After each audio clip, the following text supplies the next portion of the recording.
Hey there, it's Wayfair here, where delivery and setup are as easy as a few taps on your phone. You're relaxing in an old hammock, scrolling Wayfair's app, when you spot it, a brand new patio set. Next thing you know, Wayfair delivers it right to your patio and sets it up. Oh, you need a new grill too? All right, Wayfair's got you covered. With Wayfair's Room of Choice delivery and fast expert setup on qualifying orders, life gets a little easier. Visit wayfair.com or the Wayfair app. Wayfair, every style, every home. This is Peter. And this is Tom. And you're listening to History Teachers Talking Podcasts.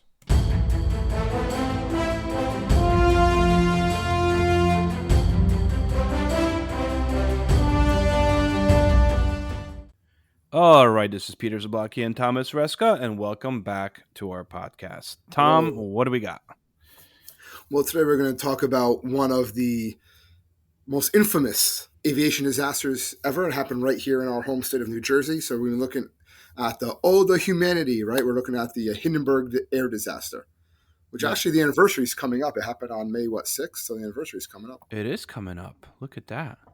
Have you ever been to the actual site? I mean, it's close to, I wouldn't say close to our house. It's in a state, but our state's not large. I know where it was. I think I might have driven past it or something. I remember seeing like signs for it at one point, but I don't think I never got out and like was like, oh, wow, here it is. Yeah, never done that either. And considering how big of a deal this was, I think that, maybe we should since it's so close to our house. And we'll get to it, but one of the reasons why this is such a big deal was that there were so many film crews there and they captured it.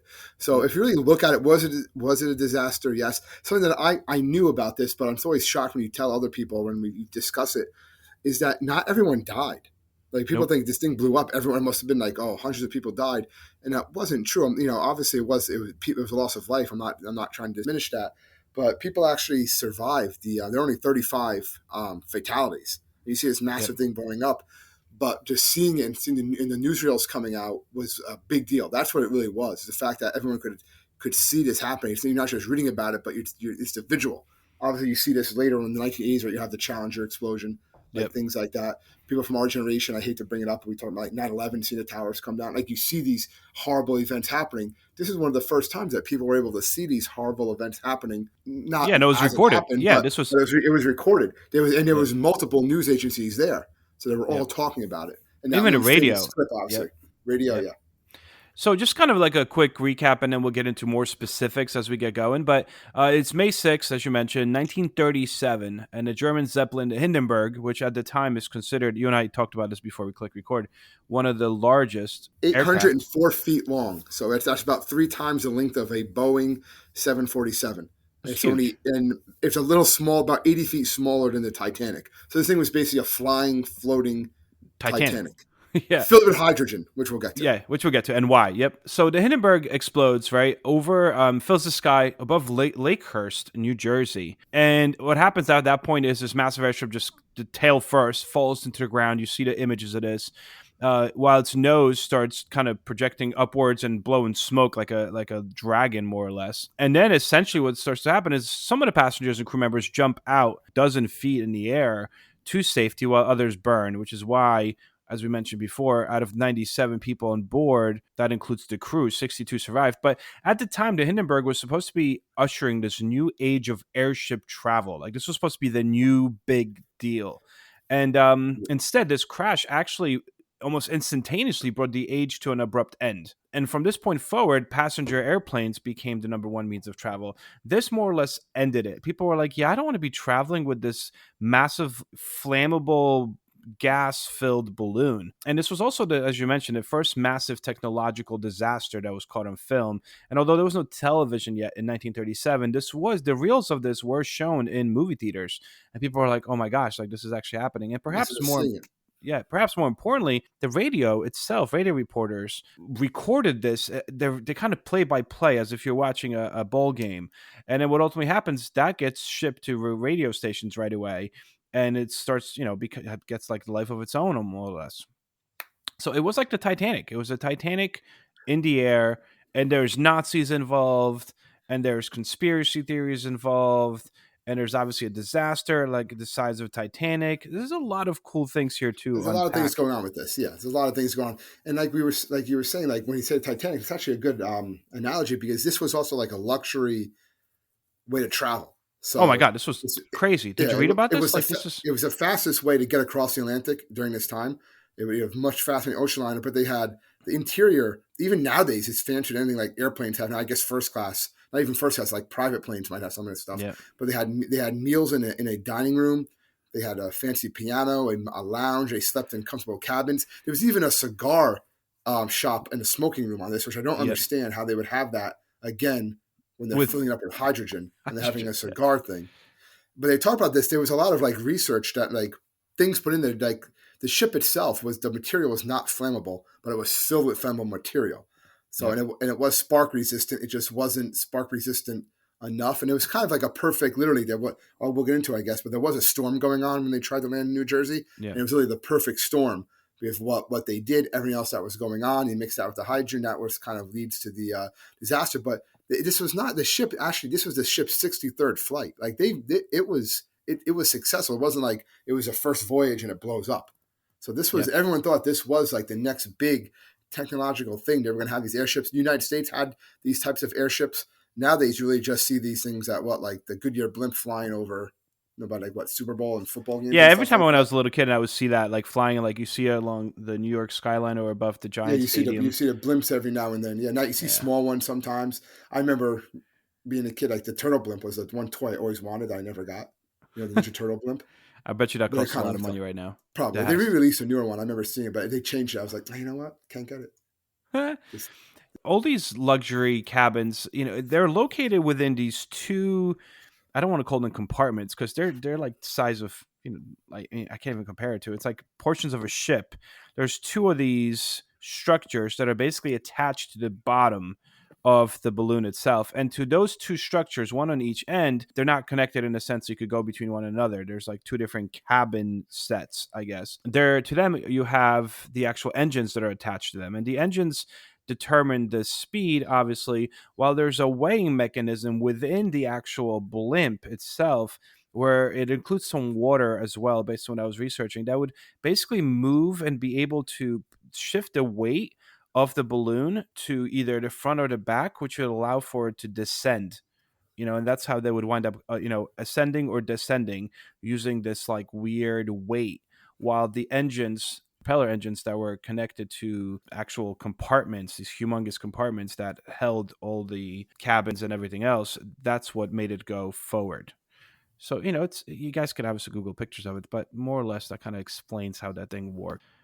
Hindenburg, it was actually named after the former German Weimar Republic president, Paul von Hindenburg. The construction of the Hindenburg started while the Nazis were getting into power. Even though it was not initiated by the Nazis and Adolf Hitler, it was yeah. created By during 37, their. they're in power. Yeah. And this becomes the pride and joy of the Nazi Party. This is the mighty Germany in a sense, because this is seen as at the time the largest aircraft ever in the world. It's super luxurious. There's nothing bigger than this. There's nothing more advanced than this. And it has a swastika on it. This is like the number one advertisement for the Nazis of how great and powerful of a Yeah. nation this is becoming.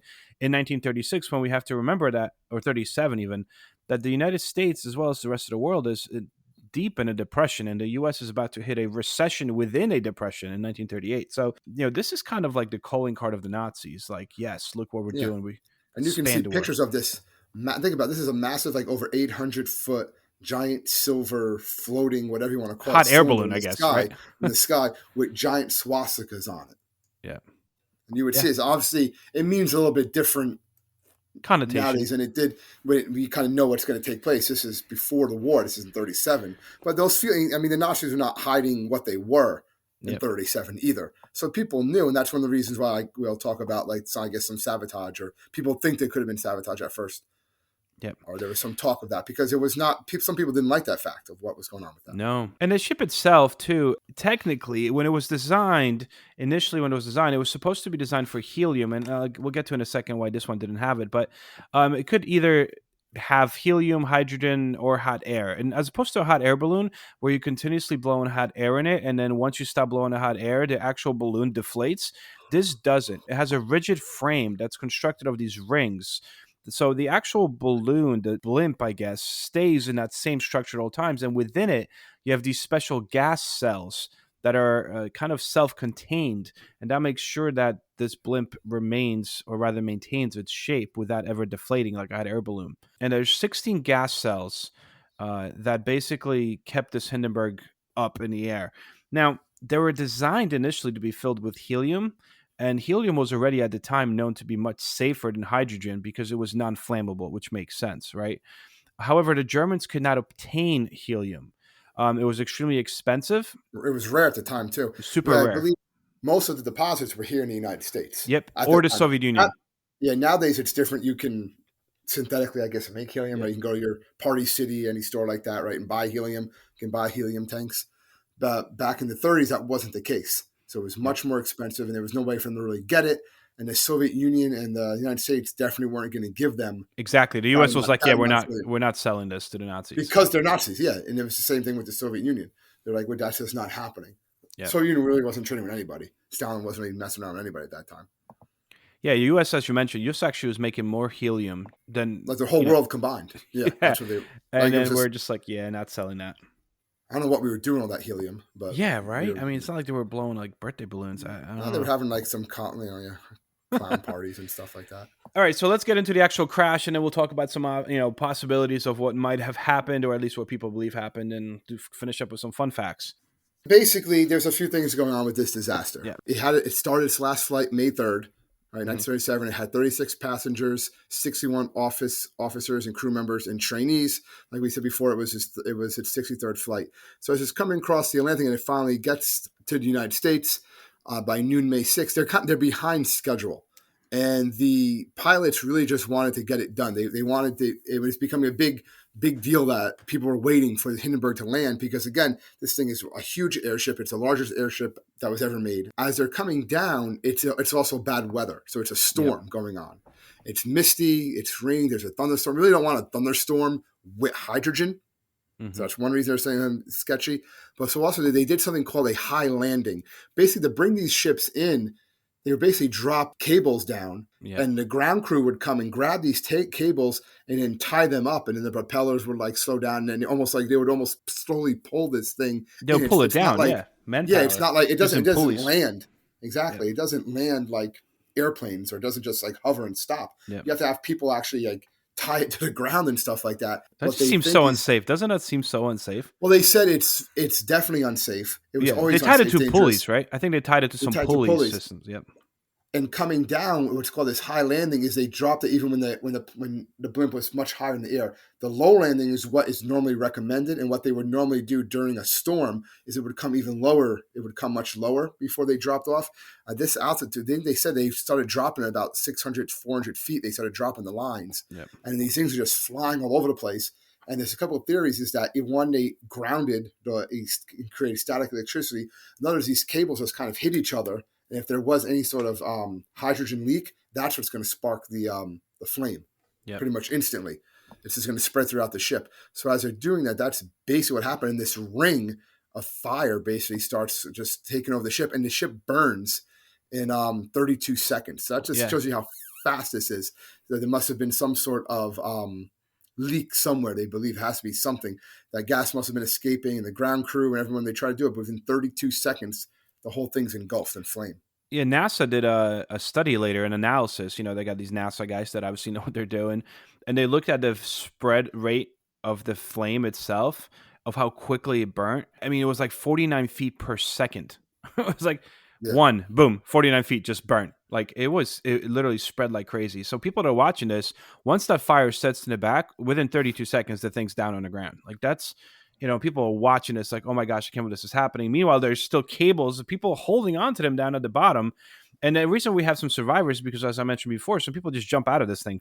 They're like, forget it. I'm either going to burn alive or I'm going to have, a broken leg. I'm taking a broken leg. Well, yeah, most of the people were by the windows. They survived because they jumped out. And since they were landing, just like anything else, people want to watch the landing, watch the ship come down. So they just jumped out as they saw the fire spread. They said it really depended where you were on the ship. If you were on the opposite side of where it was, you get out. But a lot of the crew members, they're most of the ones who died.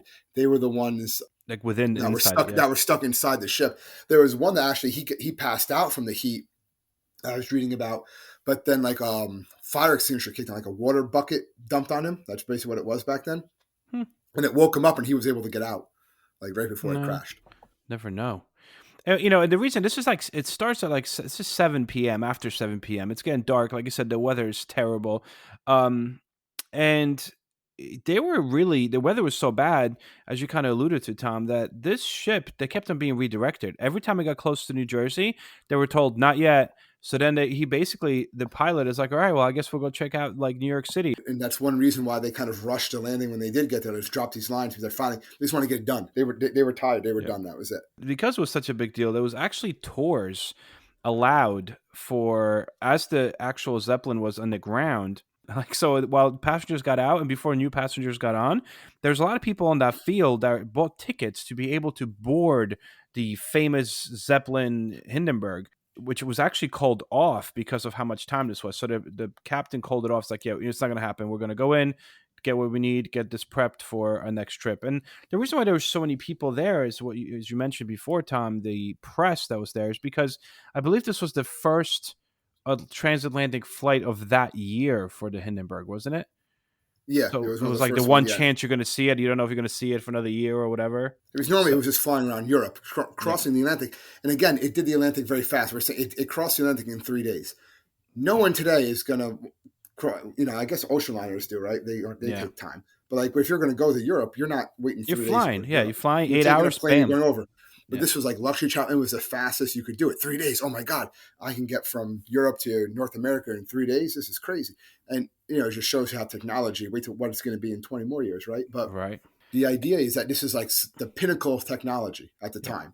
The irony of the whole thing too is that once it burned to the ground, all that steel was brought back, shipped back to Germany, recycled, and used to construct aircraft for the German Luftwaffe that bombed allies in Europe in World War II. Just a couple 2 years after this, really. Days after the disaster, you have an official board of inquiry set up in Lakehurst, New Jersey. It is, and the Germans do their own investigation also. They do. I'm sorry to interrupt. Yep. Talk of sabotage, although they've never been able to prove that there was any sort of sabotage whatsoever. Yeah, and what's interesting too that when I started reading this, so Hitler apparently gets the news about this while he's on this like mountaintop retreat, and they said that his reaction was he was just stunned silence. So he was like, what?" Because this was the biggest at the time. You're talking around since the Titanic. This is like the next big disaster.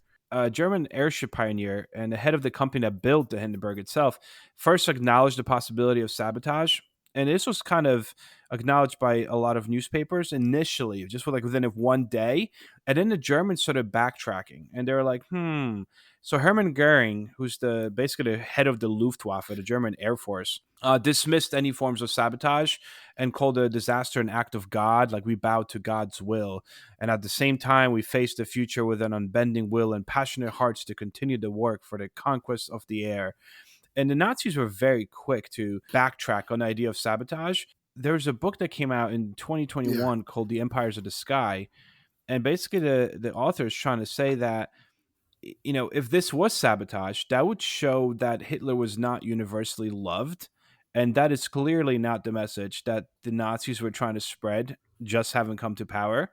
So they're like, wait, this isn't sabotage. People love us. Everyone loves us. We have no enemies. So it might have been sabotage, but the Germans themselves are like, no, definitely not. Which is kind of I saw there was even a theory that Hitler ordered the Hindenburg to be destroyed because one of the architects or the people in the company that ran, by the name of Ecker, was actually, he had some anti-Nazi opinions, before the Nazis came to power.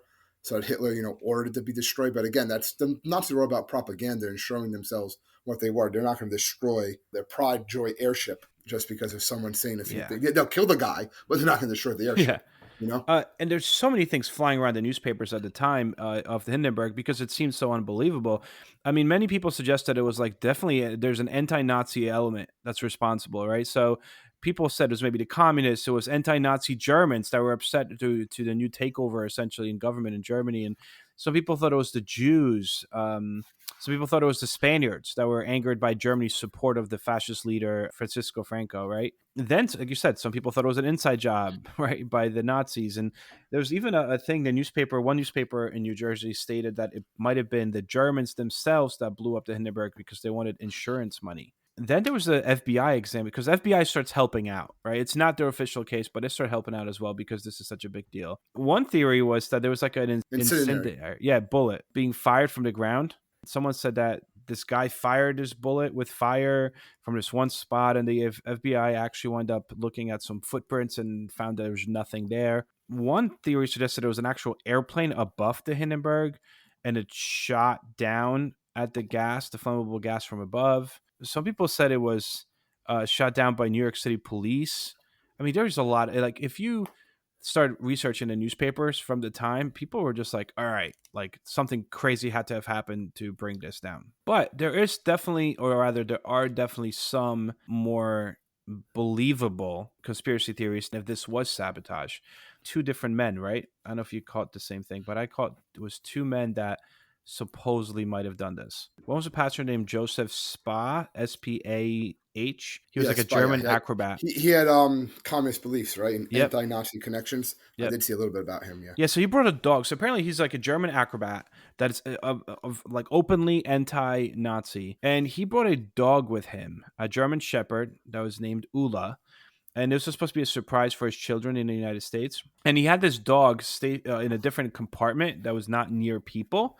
And apparently this guy being an acrobat, on wires and whatnot, they said that he kept on going to visit and feed this dog over and over and over and over again during those 3 days. And he was in a freight room nearly all the time by the stern of the ship.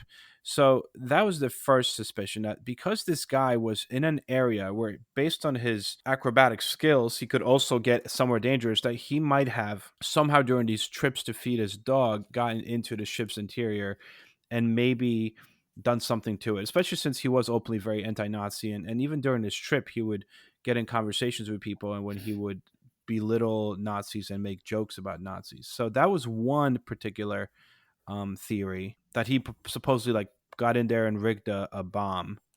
Then there was another theory that came out in 1962, and that one dealt with a crew member, Eric Spiel, I think. And he wound up not surviving this one. So this guy is part of the crew itself, but it's potentially a saboteur. There's a lot of things going on here. One, a huge anti-Nazi connection. The fire's origin, because of where it started towards the back, they believe was near this catwalk running through gas cell 4.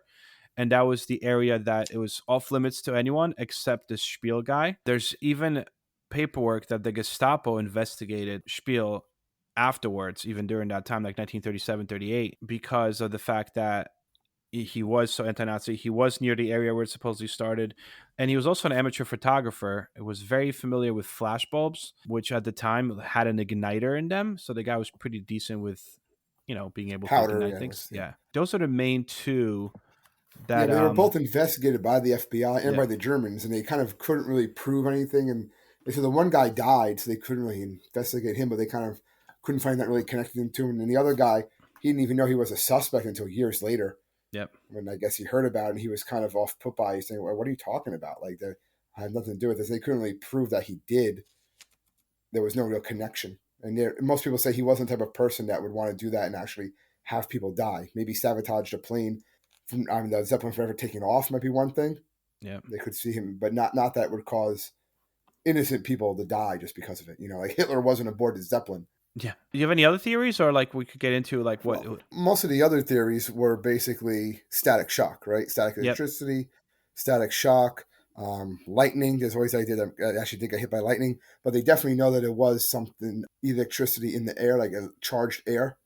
Yeah. They talked about St. Elmo's fire, which I think is something we talked about another time here, right? We did. Yeah. The whole idea of St. Elmo's fire, that could have ignited it. But basically, when you're flying a 800-foot ball of hydrogen, highly bad flammable, things can happen.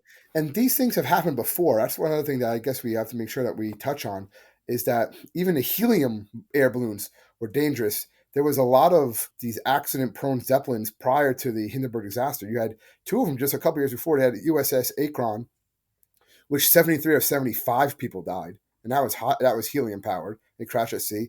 You had the British, the R-101, when 48 people were killed because it just crashed because it was dark out. But none of these had witnesses or cameras around.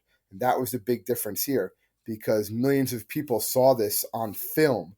And then that's what's kind of like led to the end of this form of air travel. Basically that, and the fact that better technology was on its way. There was also the idea that during the flight itself, there was something that went wrong with like a fuel pump.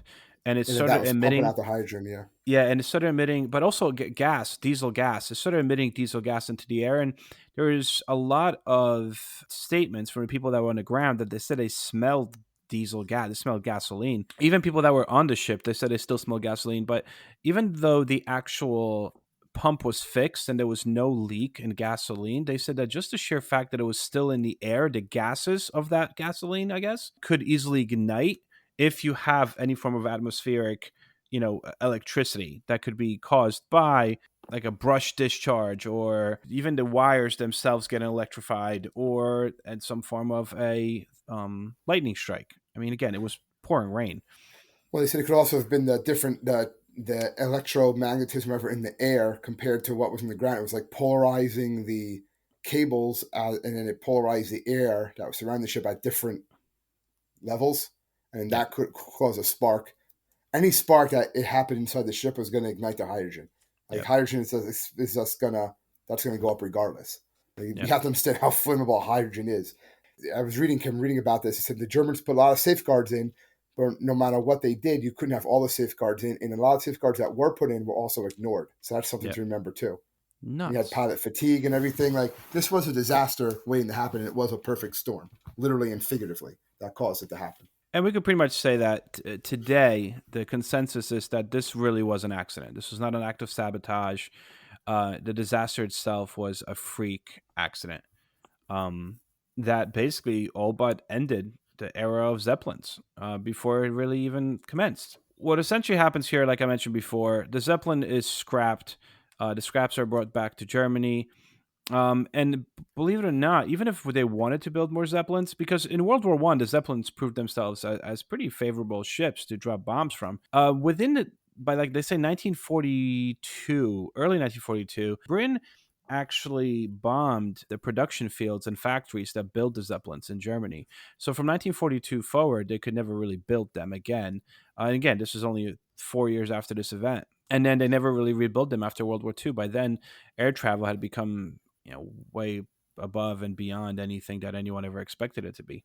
But you have any fun facts to finish this off with? Well, I don't want to say fun fact. But one thing I thought that was kind of interesting is because it was so fast, it was also used as a mail carrier. Hmm. And in 3 days, gets the stuff over. So it had over 17,000 pieces of mail. Obviously, most of the mail was destroyed. They said about 176 pieces survived because they were stored in a protective container. They're postmarked 4 days after the ship was destroyed. So it's highly, highly valuable among collectors who like collect this sort of stuff. So it's some of the most valuable, I guess, that era, 1930, they want to call it World War II era collectibles basically out there. Is these 176 pieces that they know survived the Hindenburg. Another fact that I saw that was interesting is that a lot of people, because you could hear the radio broadcast and the guy's like super intense, describing what's happening. That was not actually live. That was Yeah. recorded. I alluded to that before, and it was later played on various radio stations around the world. But everyone thought they were listening to it live, but they were not. It was a recording. How much do you think it cost to ride the Hindenburg Oh, I don't know. back That's a then? good question.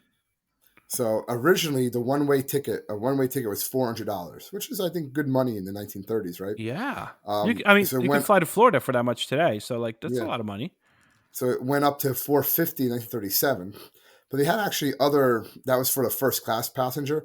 You could also get like other ones, like the third class passenger was only $82 to travel on the Hindenburg. Again, I don't know what the deal. You weren't dining in that fancy ballroom. You didn't have the fancy cabin.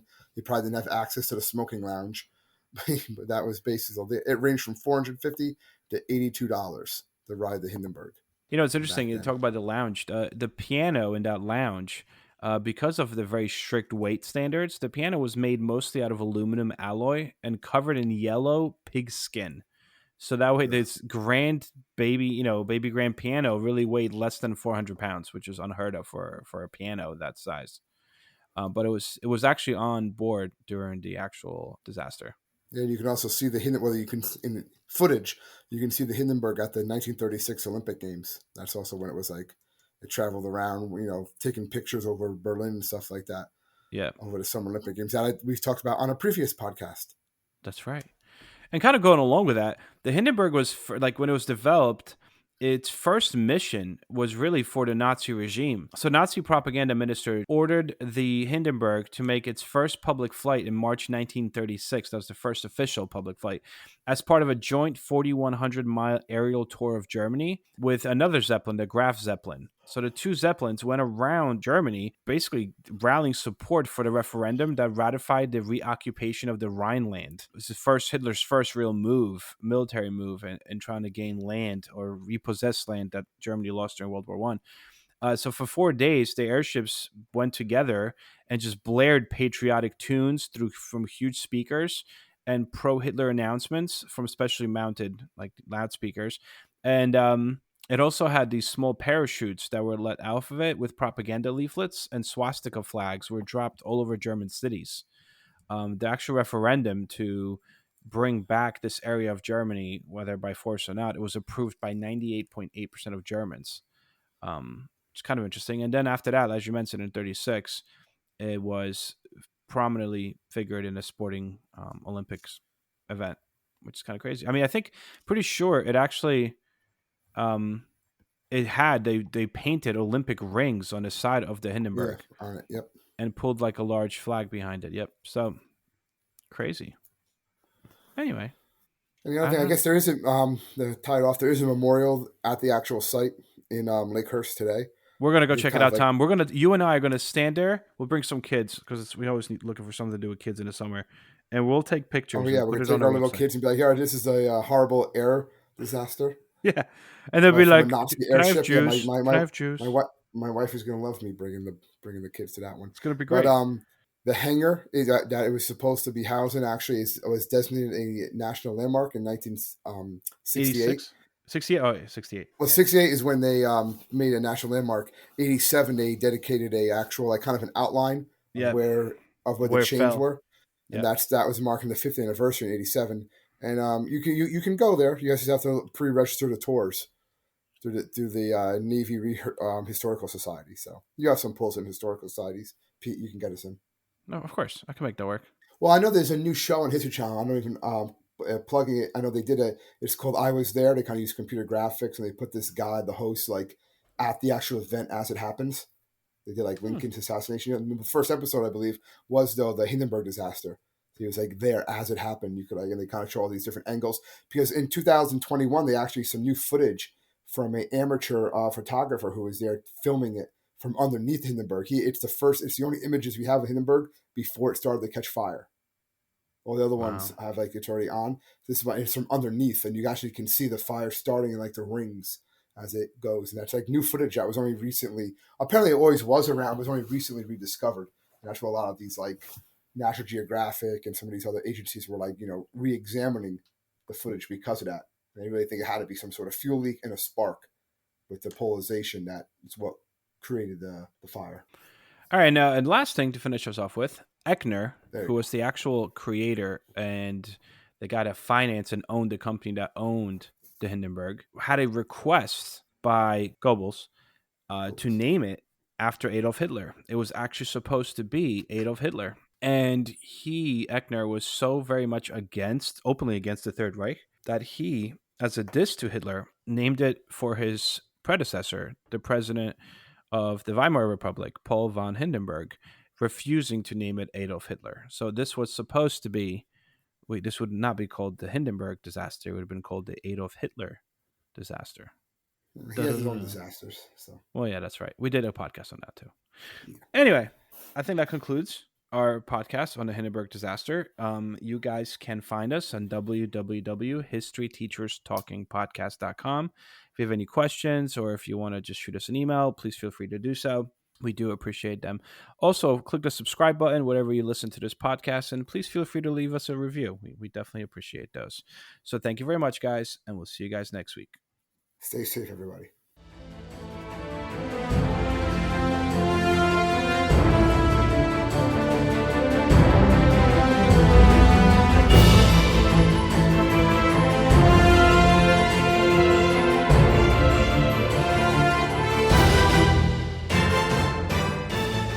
I hope everyone enjoyed our podcast, and if you would like to email us, you can do so at historyteacherspodcast@gmail.com.